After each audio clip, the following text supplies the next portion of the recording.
Welcome to another episode of Digital Marketing Answered. I'm Tim Butler, CEO of Innovation Visual, and I'm really happy that we've got an expert in both marketing and I think coaching with us today. Frances Taylor has headed national, regional, and even global marketing teams. In her last role, she was responsible for over 20 different countries. In this 20-year career, she's worked mostly in the B2B space, but also in the B2B space. And in her times as head of marketing, she's overseen all of the different elements within marketing teams. So product marketing, sales enablement, demand gen, digital marketing, design, comms, PR, even bids. So Fran has amazing experience in marketing teams of all shapes and sizes. She's done this in both the UK and Australia. And Frances is now retrained to be a one-to-one business coach and a team coach practitioner. So today she's here to share the learnings that she wishes that she could have given herself when she was managing the complexities of those marketing teams in her previous role. So a very warm welcome to you, Frances Taylor of Frank Coaching. Thanks, Tim. I appreciate that. I appreciate the intro. It's really good to be here. Yeah, it's really good. I mean, I've known you for some time, but you've got a really extensive career in marketing, and I've known you from some of those marketing roles that you've covered. But you've taken quite a career change. So tell us a bit more about that. It feels like a leap, doesn't it? I think when you put those two there, marketing and then going over the fence to team coaching and coaching, it feels like quite a leap. But I was really lucky in that 20-year career to work largely in the talent space. So worked with amazing, leadership and engagement experts, occupational psychologists, some of the leading authors in the space of employee engagement and emotional intelligence and all of these things. So I was always surrounded by this super intellect in the space and was marketing for these people. So because of that, it did actually feel like quite a natural move. And one of the things that always shone in my career was teams and bringing teams together, and was always quite successful in turning teams that might have been going under some sort of stress or dysfunction into quite high operating, productive, and really important engaged teams. Like I tended to have some of the highest engagement scores across businesses with the teams I managed. So yeah, feels like quite a leap, but not when we dig a little deeper, Okay, so when you look from outside now, from your marketing management experience, what do you see? Yeah, and that's a super good question. And I think I think there's that thing that we always wish we could shake the teenage version of us and just be like, don't worry, don't do this. And I sort of wish I could go back, probably 5 years, probably like 5-6 years, and just take me by the shoulders and say, you should just do this, or you should just know this. And for me, going into learning coaching, the psychology within that, you have to do a lot of work on yourself. You have to apply a lot of it to yourself. So I had some really big realizations, some super realizations on what I could have done better. And I think in my career, outwardly everything was favorable. Outwardly, people would have thought I had a stellar career. I had big teams, I was paid well, I was a success. But it wasn't a success. It wasn't real success because it wasn't healthy and it wasn't sustainable. So it's super cool that now I can help other people achieve that and sort of get in there and help them before maybe it is too late and they throw away a career or burn out or whatever it might be. And for me, I had 3 really big insights. Actually, I had about 403, but I thought that for your audience, there would be 3 things that would be useful for this format. And one of those is just understanding a little bit more about myself. I think that's super important, and I don't think we all take the time to do that in a sort of measured way, in a dedicated time. We put titles and tags on ourselves, which we might have seen in an Instagram post or in a magazine and read an article, which sort of made us nod a few times. But to actually delve deeply and figure ourselves out a bit, I think once you know yourself, then you know what holds you back, you know what sets you up for success. And I think that can really help. So that piece of work, I think, is really important for everyone. So just to sort of unpack that, what you're saying is that you felt the pressure of these big responsible marketing teams, and I think it is a challenging role, marketing. It's something where it doesn't matter how good you're doing, people always want more from around you. And the Digital Marketing Answer podcast is designed and intended for marketing leaders. And it's very interesting that you're talking about your performance as a marketing leader, and the first thing that you're saying is about actually self-reflection. So can you sort of explain a bit more about that to those people listening? Yeah, I completely can. I do want to just pull on a point that you said there about that space of marketing. And I do think, marketing to me is a super frenetic space, and everything is obviously from my opinion and what I've experienced. And I'm sure there are some teams out there that don't have this, but all of the teams in the 20 years that I worked for, and I was largely in-house, sort of client side, not agency side, I must say.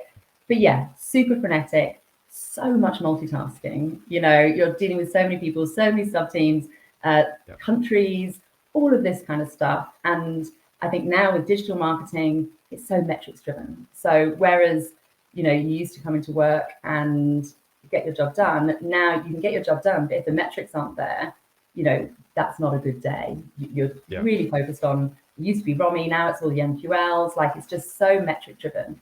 So it's a really complex space there for heads of marketing or for people in middle level management and marketing. Any role in marketing is becoming increasingly complex, and you are completely pulled in different directions. And for me, you have that 20 countries, time zones, like overwork.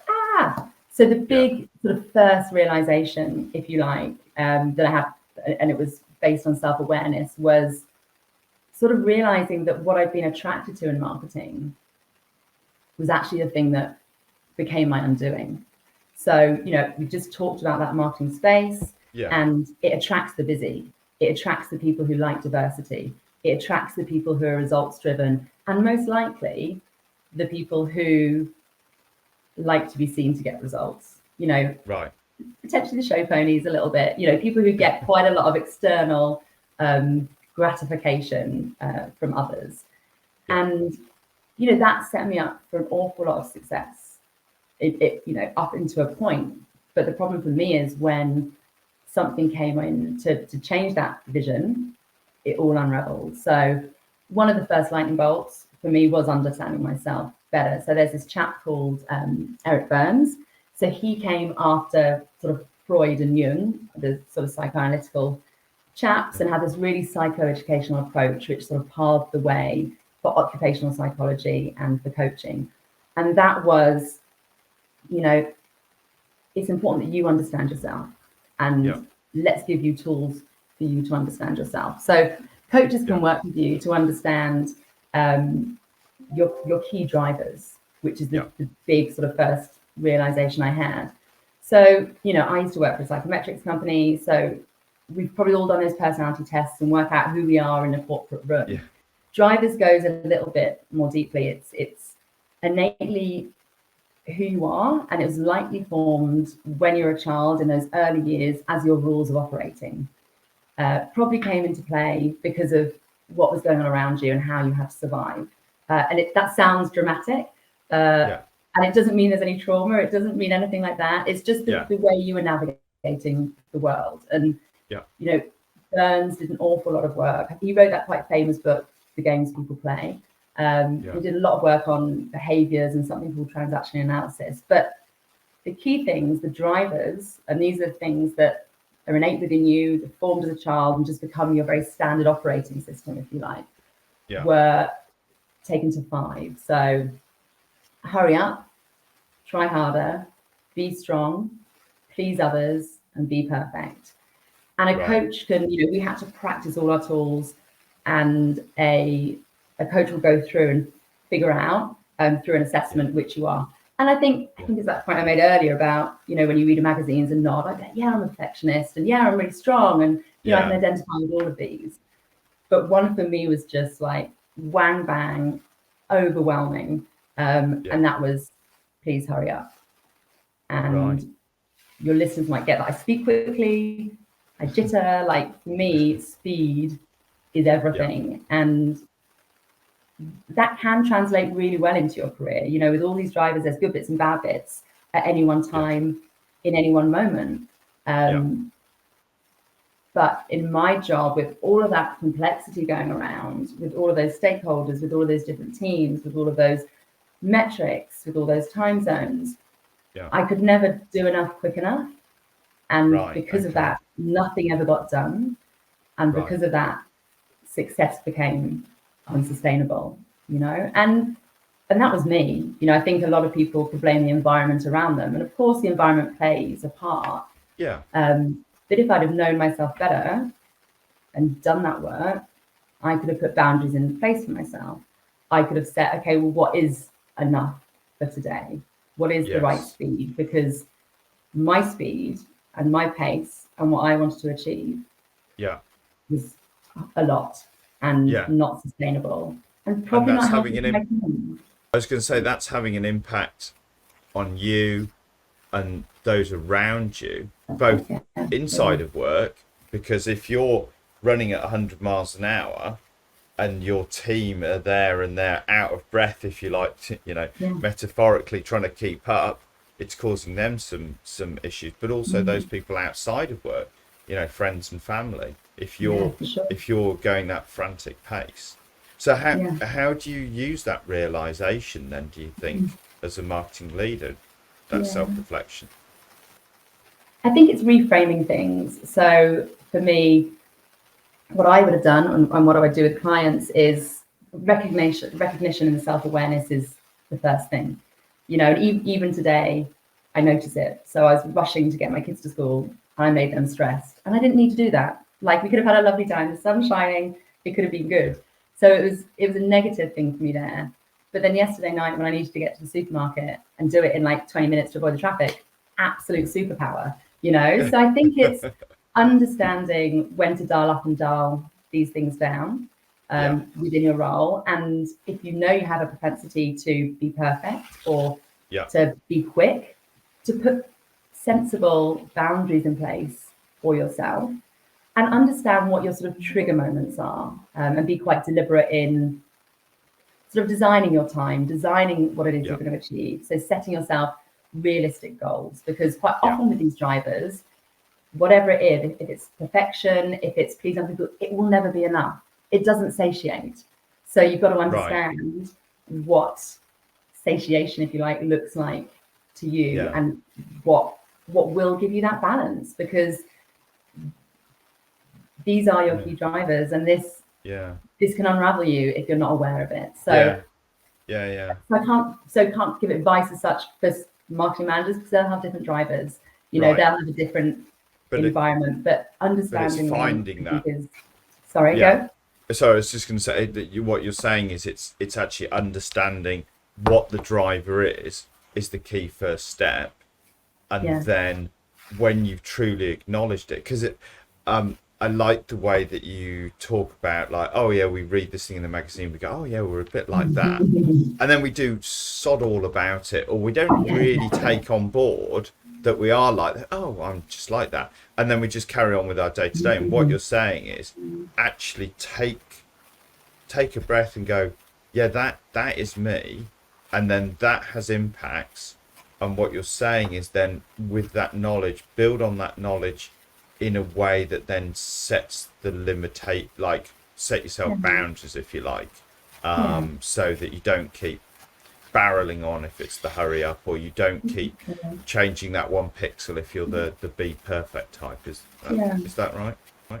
Yeah, it's that, and it's maybe a bit of reframing and understanding that your level isn't everyone else's level, and you might find that gives you more empathy, like authentic empathy, for others that you work with, when you suddenly realize that your operating method isn't everyone else's.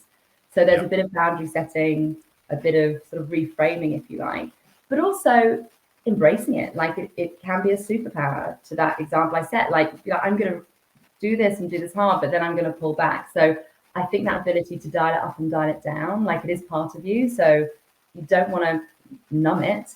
You just need to recognize it, understand it, and think, oh, this is a moment where I can switch off now. I can go to bed. I don't need to do this right now. Right. Yeah. And that was, in my case. I think in marketing, the difficult thing is, because I was a lead driver of hurry up with a smattering of please others, which is super unhelpful, because I would be at my desk, hurry, wanting to do things, wanting to cross off the list, which never ended. Different people would jump online. I'd want to please them. They might be stakeholders on a different time zone. And that please me driver was too big for me to say, no, actually it's 9 p.m. and I need to go and be with my husband or kiss my kids goodnight or whatever it might have been. So it's self-awareness. Do you think, because I mean, we've been in marketing and leadership for some time.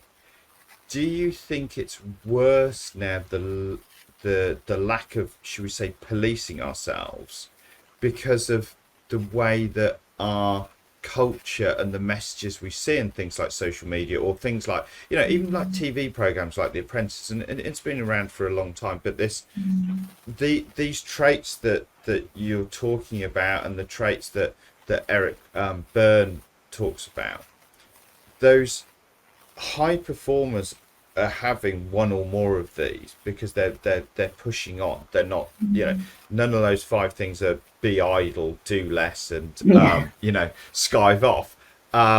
So, but because they're forward, they're pushing their achievement kind of attributes. Do you think that, particularly maybe with younger people in the leadership roles, do you think they're trying too hard because they think that, oh my God, I see on Instagram this really successful marketer, or I see this really successful leader? Do you think that's part of it? I mean, it might be. It's going to be different for everyone. We can't cast aspersions, can we? I certainly think comparison is unhelpful. We can't compare ourselves to everyone. We used to just compare ourselves to people within our direct workspace and within our friendship groups, and now we can compare ourselves to absolutely everyone with regards to LinkedIn and Instagram, and that's not a real thing, and that's dangerous. It's just like, all these stats you see of kids on social media that worry parents no end. It's making it all relevant and recognizing what's real and what's not. But going to your point about The Apprentice, and I think it's a super interesting one. And as I keep saying, like, these things, they can be an absolute superpower. Like, if you keep them in check. So my please hurry up driver, for me, I now realize it's why I climbed high. I worked so hard. I was there late. I was really keen to please other people. Like, those drivers in me got me to where I was. So I'm super thankful for them. It was only then when other things came into play, and for me, it was family and children, and I couldn't do what I needed to do to satisfy those drivers with all that opportunity in the role to please more people and to do more, and that's when it all was just like, Right. Okay. when it didn't work anymore. So there are times when it would be good and helpful, and, as I said, light and shade. Okay. So people have done the self-reflection, and thank you for being open as well in terms of your self-reflection there. But in terms the next stage then for leadership, we've looked at ourselves. Where do we go from here in terms of what you've learned? Yeah, perfect. So self-awareness, super important, and most qualified coaches can do that. Sort of, we call it the TA driver survey with you. So I do that with my clients, and it's a light bulb like moment for them, and it's super useful. I think then, as I sort of delve deeper into my study, the realization I sort of started, it was like, this is so powerful. Like, I was seeing it work. I was having a lot of practice clients. I was like, this is super powerful. Like, if every leader could adopt some of this coaching mentality, like the ripple effect of that would be enormous. And I think here it's really important to just note what the distinction of coaching and mentoring is, because people might actually not know, right? So, and people do get them confused, although they're very different. So mentoring is, okay, Tim, you're my mentor, and you've got a lot of experience in the field that I am either in or I'm interested in, and you will give me advice and you will share your experiences with me, and I will receive. You know, I am the mentee and I will receive from you. Coaching is very different. So in coaching, advice isn't given. It doesn't really matter if someone has the same background. Sometimes people like it because they get your world a bit more deeply and more quickly. But you're there to provide interventions to allow that person to think and to understand and to discover. So it's talking, it's not listening. It is very much led by the person who is being coached to work through their obstacles, to figure out where they want to go, and to be a thinking partner for them. But it isn't this sort of, I think you should do this, go and do it, which is more of the mentor. So it is very much a sort of partnership, a thinking partnership that you have with a coach, to help you understand yourself better and to get from place A to place B. And a lot of people use it in transitions or at times of change, whether that is trying to find a new job or a redundancy, stepping up into a leadership role. Some people just have it because they know they've used it before and they just know how beneficial it is to have that one person that they can download to process with, to think through things with, who's impartial, you know.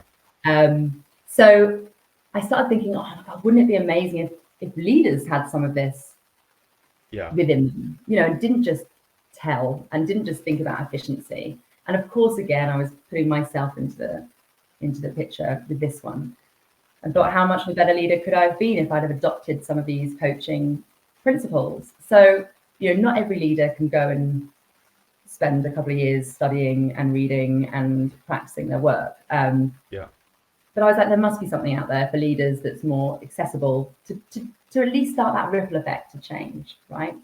And I discovered this book called The Coaching Habit by a guy called Michael Stanier. And it sort of did exactly that. I won't go through it now, but he gave this 7-step framework on how to have coaching conversations with people, which allowed them to have agency and ownership and to empower them, which, you know, putting it back into that world of marketing, it takes a bit more time, but it removes your over-reliance. You know, people tend to be so reliant on the marketing leaders. The more you empower the people underneath you, of course, that creates you some space. It provides bench strength for you, succession plans, like the more you can bring your people up. And it also brings diversity of thought, you know, otherwise, if it's always just led by the head of marketing, you've got that one brain and people are the doers, bring everyone together, bring everyone thinking together, and that's super powerful, you know, the whole sum of its parts piece. So that book was really compelling, and I had a few like OMG moments, which I sort of little gold nuggets, which I thought could be interesting to share. Okay. So are there nuggets that you can kind of share around that, with some of those things that made you step back and go, oh you don't want to say tricks, but they're sort of little tricks, you know. Everybody loves to listen to a podcast, trick, right? and get those little nuggets they can use. And I would love to think that there is a head of marketing out there listening to this and be like, oh yeah, I feel like this, like, and we'll use some of these tricks. That would just fill me with joy. So the first thing is, you know, when you have someone coming into your room who could be a stakeholder, could be a direct report, whomever, but someone who, that classic situation, is just sort of ranting about something that's gone wrong, wanting your advice, wanting your help, just, you know, downloading. And, you know, there's a bit of blame going on there. There's a bit of like storytelling. It's just, you're sort of giving them space because they just need to download.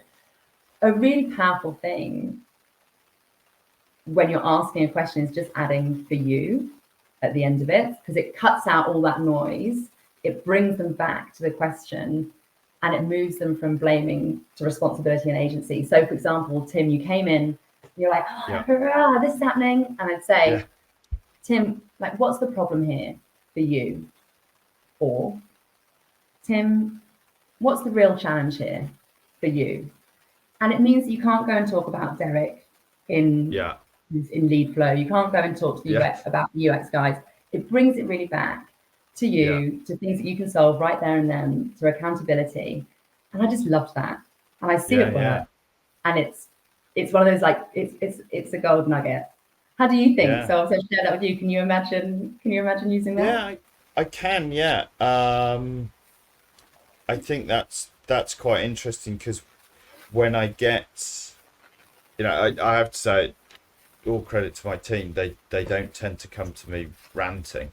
We're a fairly non-ranty organization, but when they come with the challenge, I think that sometimes like you're saying, they externalize it. It's all of it's the client this, this team that, bringing it back, and saying for you, because then also it makes them join the dots if they're in the center of that, and go, well, I could talk to them about this and I could do that, but really my issue is I can't get that person to move. So I think I could see myself using it. Well, I'll try it. Try it. Let me know how you go. I'm super interested. Yeah, definitely. The other one is another, like, conversational construct, if you like, and it's called the or question, as in awesome, awestruck. Okay. And I think the or question, as in AWE, and I think Spanier tried to patent it. Like, that's how much he believes in this question. And this chap has done so much research in all of this stuff. It's not him just sort of thinking something's a good idea. And what OR stands for is and what else? And you heard this. Why that's there is to sort of penetrate that deeper level of thinking. So it's really good when you're thinking through options for something, or avenues you could take, scenarios, and you've usually got those sort of top level things that are at your top 10% brain of thinking power. You pause, you ask and what else, and just create space. Create thinking time, and you'll usually get to some gold. And I use this in my coaching, and it's amazing to see. Like, you just see the cogs turning, you see the magic happen, and it's really powerful. It's really simple, but really powerful. I have to say, I do use that in a constructive way with the team, because particularly when I'm dealing with people who are not necessarily my direct reports, sometimes they come, and because I'm the boss, and you say, oh, how are you getting on with this or whatever, and what I use what's on your mind, and then I go, and what else? And by the time you get to the third and what else, they tell you what's really on their mind, because the first one they tell you is the one that they think you want to hear. Oh I'm concerned about this client's performance, how can I really drive it on? By the time you get to the third one, you've delved down to, well, actually, I'm really concerned about, how we're executing on this, because blah, blah, blah, or whatever. And you've uncovered that. So, the and what else is that kind of lovely way, I think, of getting down to what is underneath the symptoms that they're telling you, and getting down to the causes, isn't it? Yeah. Super good. I love that you're using that already, and that's what I was saying about this ripple effect of of coaching. If all leaders sort of took the time to do things like that and understand more about this, like, yes, coaches might be redundant, but how amazing would going to work? Well, it's very complimentary to think, but the fact that I'm using one little thing out of there probably means that there's 98 things that I'm not doing if I'm doing two things. One of the things that I do struggle with, and I don't know how you think about this as a coach, is when I'm busy, particularly if I'm presented with a problem, sometimes my default thing is to try and fix the problem. And don't think that's. I mean, I've heard that that's not the best way to lead your teams. What's your take on it now, having obviously done this Yeah. coaching work? I mean, yes, it depends on the scenario and the circumstance, but always doing that is likely not the best way, because you're not empowering the people underneath you. They're not doing the learning. They're just being told what to do. It might be that it's quicker, which is why an awful lot of people do it, right? Yeah, But there is something, and he even talks about this in the book about empowering those underneath you and letting them do the thinking. And I think we all know this stuff. Like, this is sort of leadership 101, but it's more picking up the behaviors that we exhibit that don't support that thinking. So it's, we love, I think anyone who's got to a senior position or anyone who's climbing up knows they need to sing for their supper, knows that they need to show that they exude value at most moments, So there's quite often a race to prove that you're offering the solution, or that you're the one who offered the most gold in that meeting, whatever it might be. So we're just wired to jump in. And one thing that I would say, and Stanya would say to you in that scenario, Tim, is just support them to think and resist what he calls being an advice monster. So tame that advice monster. And quite often leaders will like masquerade advice in a question. So they sort of know what they should be doing, but they'll say something like, so what about ABC? Or have you thought about XYZ? And that's just masquerading advice or direction, because the person can be like, okay, yeah, sure, I'll do that. I think, what do you think you could do about this? What would you do in this situation? Are far better conversations to empower people, for them to feel that they're respected, that there's trust there, and just to develop the people underneath you, So I think it's really good to be aware of our advice monsters, and the right time to be giving advice and the right time to be empowering others underneath us. So you talk about getting people thinking. So, like, how do you actually go about that through an organization? Because it's you can't just simply say, oh, what's the solution, and just push it back to them. Somebody's not going to want to. They've come into the room, or they've called you on Teams or whatever it might be to ask you. You can't just effectively slam the door in the face. So how do you actually positively create this thinking environment, if you like? Yeah. And that isn't an easy thing to do. There is, I think companies that I have seen know that they need to create this, and quite often will, maybe have soundproof rooms so people can go and do thinking time there, or create fun spaces for diverse thinking where there's Lego and post-it notes and things like that, or send them on an active listening course. Listening and thinking obviously go hand in hand. So you see a lot of that. There's quite a lot of work that's been done on setting up a really strong thinking environment for people. The lady who has done all that work is a lady called Nancy Klein. I don't know if you're a big reader. She's written quite a lot of books. Her first one, Time to Think, was like the one that stopped a lot of people in their tracks, if you like. And she's got this like beautiful voice. It's so mellifluous. It's like liquid gold. So if you listen to books, like, it's just a beautiful one to listen to. And I'd encourage anyone to listen to it. It's superb. And what she talks about, it's not that we can't think properly. It's more that we're not given the opportunity to think properly. So now, Gottman Institute did some research fairly recently on professionals, and you get given about 10 seconds, it might be 11 seconds, before you're interrupted. And so and that's the corporate world. We were going back to marketing earlier. You are jumping from meeting to meeting on 30-minute slots, or you have all these stakeholders around you. You very rarely work with people or yourself to just sit there and think, because of all this frenetic stuff going on around, because it's just, you very rarely just take that time to think. And she quite often cites this stat that we only use 10% of our thinking brain. So there's 90% of that untapped stuff.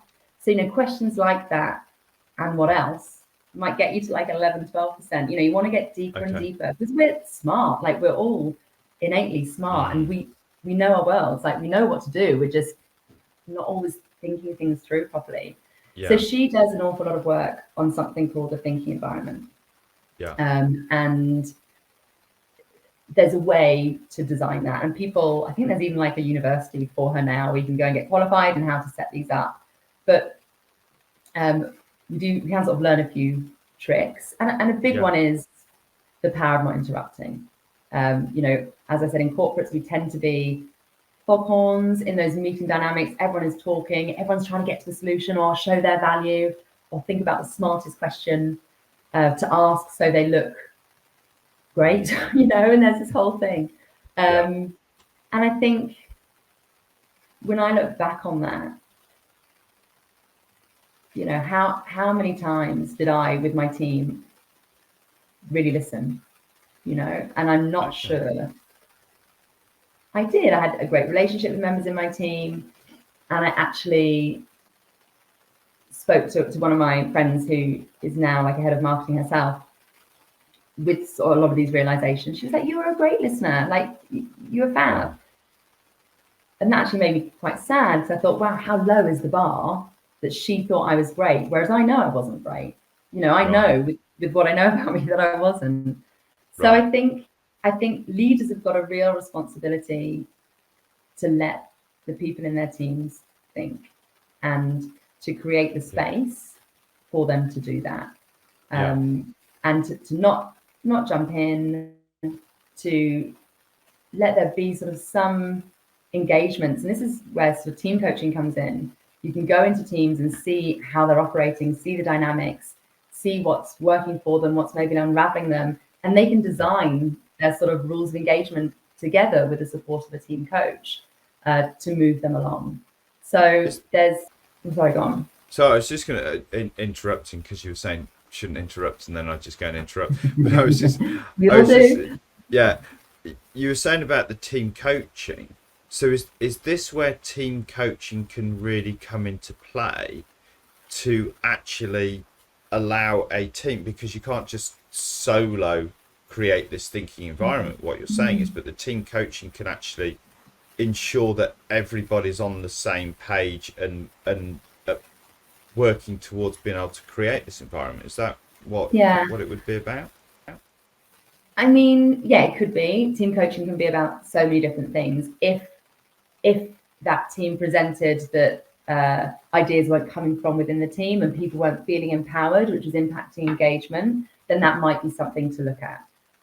It might be that there isn't trust and psychological safety there. It might be that they're not really sure what they're doing and the roles and responsibilities aren't clearly defined, or they don't know what their North Star is or their goal. There's so many things that could be presenting in a team. But yes, this could be an example of one. But for me, this was more a realization of how I could have led, and I could have led in a way that would have removed reliance on me, that would have made people feel more empowered because they were given the opportunity to think more deeply for themselves. And they had, a lot of people within my teams would have ownership for areas, and I definitely wasn't a micromanager, but I never think we were running so many campaigns, we pull that one off again, pull this one off again. Like, did we ever take the time to think, to delve, to go deeply, to talk to our stakeholders and really understand what was going on for them, rather than, jumping to that solution, jumping to the completion of that project because we knew we could get some MQLs. It was more that sort of realization for me, I think. That's really interesting, what you're saying about creating this thinking space. I read the book Turn the Ship Around, and I'm sorry, I don't know the author, but he was a captain of a nuclear submarine, and he put the emphasis on like team performance around to creating, rather than a leader-follower structure, a leader-leader structure. What's your take on that? what is my take on that? Yes, I think people need to be empowered. Yes, I think that everyone creates a culture. A leader doesn't just create a culture. However, a leader has to be very aware and deliberate about the leadership shadow that they're creating. And I think, in practically, we do have leaders, and practically we work in hierarchical organizations, and those people do have a disproportionate amount of control on the culture. And I think it's super important these days that leaders sit down and think about, okay, what is the culture we want to create? Is that authentic to us? Or is that just some nice words that we're using because we feel that they're the buzzwords of today? Yeah. Once they figure out that it is authentic, like, do we role model those behaviors? Do they actually, are they so much part of the culture and what we do that we will turn work away, for example, if they don't align with those, that they will become part of our decision making? So I think culture needs to be, and culture will then bleed into recruitment and performance and all of those sorts of things. So yes, I mean, it's lovely to be co-owned, and of course it is co-owned, but leaders need to be really aware of the responsibility they have at any which level, of what we call their leadership shadow. So the impact and influence they have on people around them. And that isn't just direct reports or people in your team. If any leaders in any other divisions or departments are seen to be behaving a certain way, and the other thing is, and if it is tolerated, if there's bad behavior, or a leader is exhibiting something that isn't aligned to the culture or what the company stands for or what is seen as appropriate, and it's ignored, that is really dangerous space for a company to be in. So, there's so much at play there, and it's so unique to every different circumstance and team and scenario that it's a tough question to answer. But culture is owned by everyone is what I would say, from my opinion. That's really interesting, Fran. And I'm sure people listening are starting to think about this. Okay, I need to do this self-reflection. I need to understand what they're doing, which comes back to that thing, you just mentioned, the leadership shadow. And then we've got this, leadership with a coaching mindset, which I think is really lovely. And you talk about the ripple effect of this going out, and then also to ensure that your teams are thriving, we work on creating this thinking environment. So if people are listening today, and they, maybe they're doing it, heaven forbid, on the commute to work. Some people still commute, it might be a Wednesday and they're going to the office. Anyway, but they want to go in the office and they actually want to start doing. What are kind of the first steps, having listened to, improving marketing team performance that you've spoken about? What are the first steps that people really should be thinking about doing? I mean, that's a good question, isn't it? Because it will be different for every which person. But if I was to rewind to the me of 5 years ago, to be that person who commuted in, what I probably should have done is sat down, cleared some space in my diary, sat down and had a little think to myself about what I thought was working and what I thought wasn't. And just be a bit real with myself, rather than just sort of carrying things on and being like, well, it's tough for everyone. Why should I expect more? Of course, this is X, Y, and Z. Rather than justifying things, just have a little think about what's working for me right now and what's not. I think that would be a really powerful thing to do. Quite a lot of companies these days do offer coaches as part of a scheme. So you could talk and try and get a coach. You can obviously reach out to independent coaches. If you want to start a journey of self-discovery, if there's some things you want to move away from and towards, and start thinking through some of this stuff. And one lovely thing about working with your own coach is, especially if you're a leader, what happens quite often is that they then take some of the things that they're learning and experiencing, because there are lots of different interventions and models and things that we share, and they then take them to their team. So again, it's that sort of ripple effect, which I think is lovely. But cascading down. But I would, if you listen to Audible or wherever you listen to your audiobooks, or if you want to read, I would definitely recommend reading Nancy Klein, Her Time to Think. I think that is such a powerful book.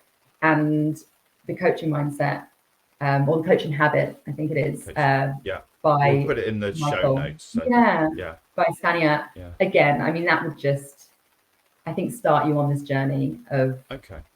It's obviously very powerful, and you, with your experience in marketing, and now your experience in working with companies doing one-to-one coaching, but also doing this team coaching.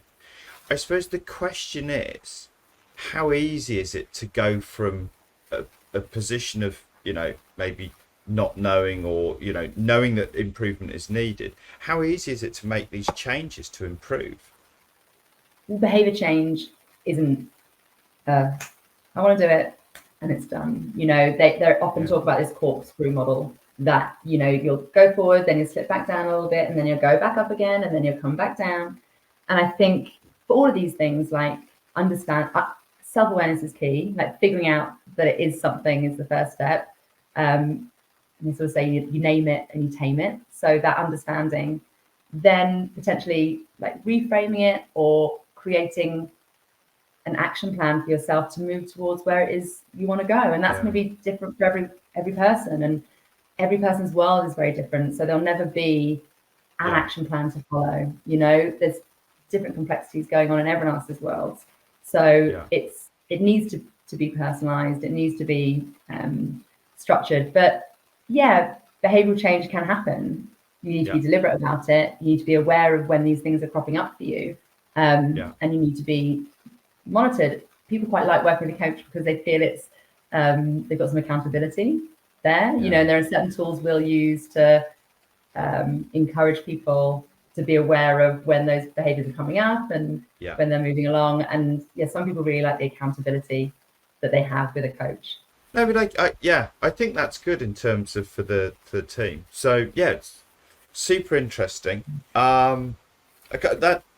That sort of light bulb moments come on for me. Hopefully it has for other people.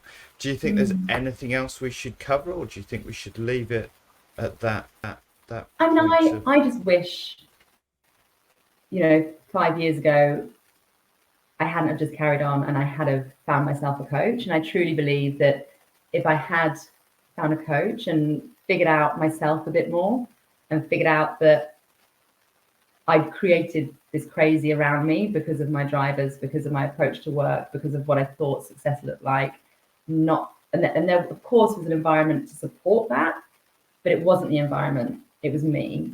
And if I'd have done some work with a coach on that and had those moments of realization and that work on reframing success and setting boundaries, and there's so much work coaches can do.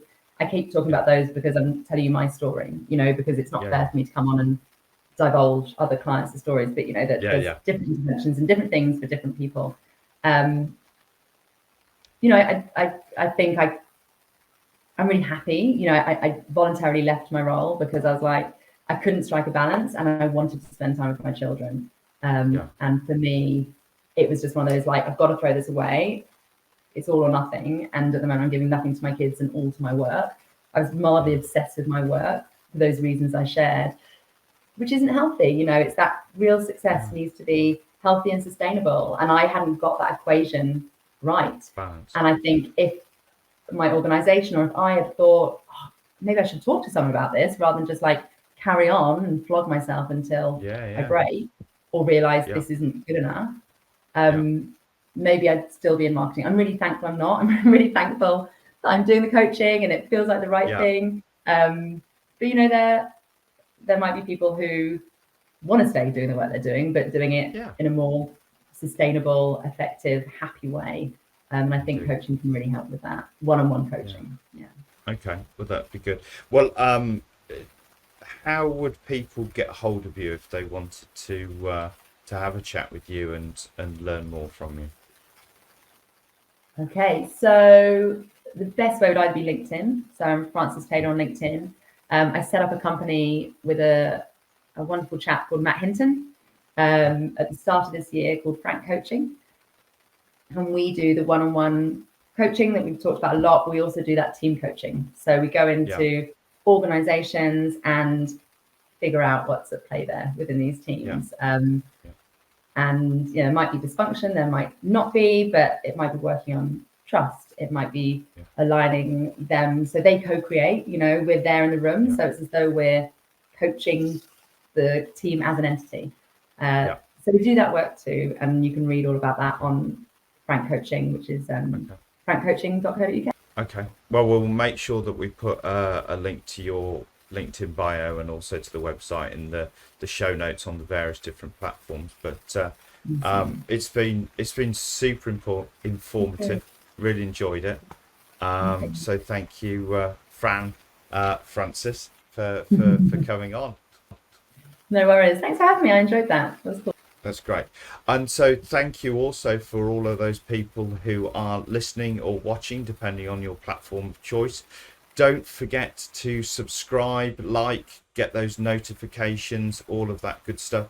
And really importantly as well, please do leave us a review, 5 stars if possible, but also provide us with feedback and any other ideas you've got for future episodes. So thank you very much. And from the Digital Marketing Answer team, until next time, thank you very much, Frances Taylor. Thanks, Tim. Thanks.